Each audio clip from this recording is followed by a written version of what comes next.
పెళ్లి కాని ప్రసాద్కి ముగ్గురు అక్కా చెల్లెళ్ళు. తండ్రి ఒక రైతు. ప్రసాద్కి అక్కా చెల్లెళ్ళంటే ఇష్టం. తల్లిదండ్రులంటే గౌరవం. ప్రసాద్ తండ్రికి 2 ఎకరాల పొలం ఉంది. ఒక చిన్న ఇల్లు. ప్రసాద్ చిన్నప్పుడే తన పెద్దక్కకి 1 ఎకరం పొలం కట్నంగా ఇచ్చి వివాహం చేశారు. తల్లిదండ్రులు ప్రసాద్ ఇంటర్ వయసుకు వచ్చేటప్పటికి అక్కకి గవర్నమెంట్ ఉద్యోగితో అంగరంగ వైభవంగా పెళ్లి చేసి 1 ఎకరం పొలం గిఫ్ట్ గా ఇచ్చారు.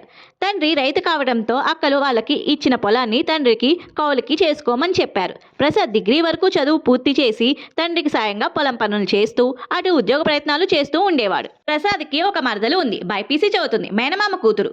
నీకేరా మేనమామ కూతురుందిగా అని సరదాగా ఆట పట్టించేవారు స్నేహితులు. తల్లిదండ్రులు మాత్రం ప్రసాద్కి మంచి ఉద్యోగం వస్తే తన మామయ్య కూతుర్ని ఇచ్చి వివాహం చేయాలని అనుకునేవారు. కొన్ని రోజుల నుంచి వర్షాలు లేక పొలాలు సరిగా పండక నష్టాలకు గురి అయ్యారు. దానితో ప్రసాద్ తెలిసిన వారి దగ్గర కొంచెం డబ్బు తీసుకుని చేపల పెంపకం మొదలుపెట్టాడు. చేపలకి వైరస్ సోకి ఆ వ్యాపారం నష్టం జరిగింది. ప్రసాద్ మాత్రం ఎక్కడా అధైర్యం చెందకుండా క్యాబ్ డ్రైవర్గా ఉద్యోగం చేస్తూ ఖాళీ సమయంలో పొలం పనులు చూసుకుంటూ పంట దిగుబడి బాగా రావడంతో ఆనందపడ్డారు.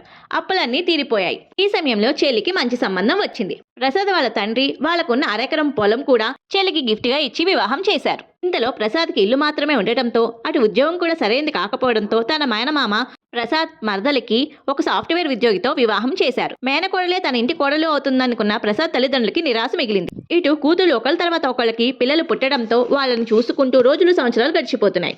క్యాబ్ డ్రైవర్ గా చేస్తున్నా పొలం పండించగా వచ్చిన డబ్బులు వచ్చినట్లే వచ్చి ఇంట్లోకే సరిపోతుంది. ప్రసాద్ తల్లిదండ్రులేమో పెద్ద వయసు వారు అయ్యారు. వారి ఆరోగ్య అవసరాలు కూడా పెరుగుతున్నాయి. ప్రసాద్కి సంబంధాలు వచ్చినా తల్లిదండ్రులు అక్క చెల్లెలు అమ్మాయి ఇలా ఉండాలి అలా ఉండాలి అనడంతో వచ్చిన సంబంధాలు వెనక్కిపోతున్నాయి. తన మరదలు పెళ్లి కావడంతో తనకు వేరే వారు నచ్చక తల్లిదండ్రులను చూసుకుంటూ జీవిస్తున్నాడు. చిన్న వయసు నుంచే కుటుంబ బాధ్యతలు భుజాన వేసుకుని తల్లిదండ్రులే తమ లోకంగా భావిస్తూ ఉన్న ప్రసాద్ లాంటి వ్యక్తులకి మంచి జీవితం రావాలని కోరుకుందాం ఫ్రెండ్స్. ఇలాంటి రియల్ స్టోరీస్ కోసం మా ఛానల్ని లైక్ అండ్ సబ్స్క్రైబ్.